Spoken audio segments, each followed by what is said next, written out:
കൊച്ചമര ഇതാണ് നമ്മുടെ സൗവർണിക പുഴ. വേനൽക്കാലം ആയതുകൊണ്ട് വെള്ളം കുറവാണ്. അപ്പോൾ നമ്മൾ ഇന്നലെ രാത്രി വന്നത് ഇവിടെയാണ് കേട്ടോ. ഇവിടെ വന്ന് നമ്മൾ ഡ്രസ്സൊക്കെ ഇവിടെ ഇങ്ങനെ അലക്കിട്ടു. ഡ്രസ്സൊക്കെ അലക്കിയിട്ട് ഇന്നലെ രാത്രി അലക്കിയത്. പക്ഷെ ഇന്നാണ് രാവിലെ വന്നിട്ട് ഉണക്കാട്ടൊക്കെ കണ്ട അവിടെ സൈക്കിളൊക്കെ ഇവിടെ വെച്ച് എന്തെങ്കിലും അടിപൊളിയാണ് കേട്ടോ മൂകാംബിക. ഞാനും ബെല്ലയും കൂടിയിട്ട് ഇവിടെ കുളിച്ച് 2-3 മണിക്കൂർ വെള്ളത്തിൽ എടുക്കാൻ പോവാണ്. അപ്പോൾ നമുക്ക് പോയി കാണാം. ഓക്കെ, അപ്പോൾ കാണാമോ ഗൈസ്?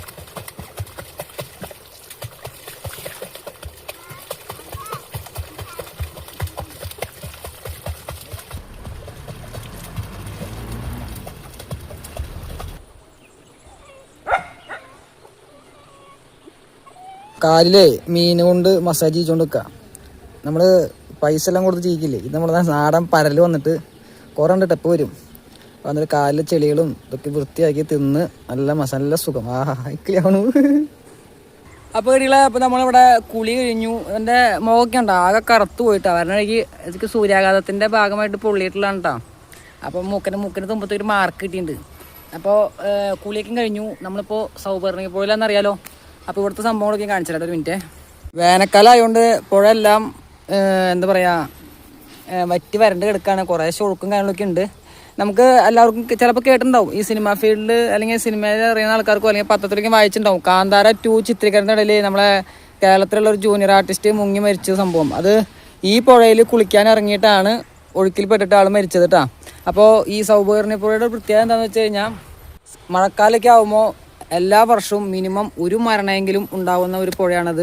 ഇപ്പം ഞാനൊക്കെ ധൈര്യമായിട്ട് ഇറങ്ങാൻ കാരണം വെച്ച് കഴിഞ്ഞാൽ ഇവിടെ കെട്ടി പോലാണ്, ഒഴുക്കൊന്നുമില്ല. അതുകൊണ്ടൊക്കെ ഇറങ്ങിയ മഴക്കാലം കഴിഞ്ഞാൽ ഈ വെള്ളത്തിൻ്റെ മുകളിൽ ചുഴി ഉണ്ടാവില്ല, വെള്ളത്തിൻ്റെ അടിയിലായിരിക്കും ചുഴി ഉണ്ടാവുക. അപ്പോൾ എല്ലാ വർഷവും മിനിമം ഒരു മരണമെങ്കിലും സംഭവിക്കുന്ന ഒരു പുഴ കൂടിയാണത്. അപ്പോൾ എന്തായാലും മൂകാംബികയിൽ വരുമ്പോൾ ഇവിടെ കുളിക്കാനൊക്കെ ഇറങ്ങുമ്പോൾ എല്ലാവരും സൂക്ഷിക്കുക, പ്രത്യേകിച്ച് മഴക്കാലത്ത്.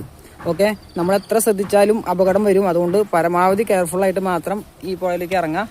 പിന്നെ മൂകാംബിക അമ്മയുടെ പ്രത്യേകത അറിയാലോ, മൂകാംബിക വിളിച്ചാൽ മാത്രമേ ഇവിടേക്ക് എത്താൻ പറ്റുള്ളൂ. അപ്പോൾ അമ്മ വിളിച്ചിട്ട് തന്നെയായിരിക്കും ഞാനിവിടെ എത്തിയിട്ടുണ്ടാവും. എന്തായാലും നല്ലോണം പ്രാർത്ഥിക്കുന്നുണ്ട്. ഇനി വൈകുന്നേരം അമ്പലത്തിൽ പോകുന്നുണ്ട്.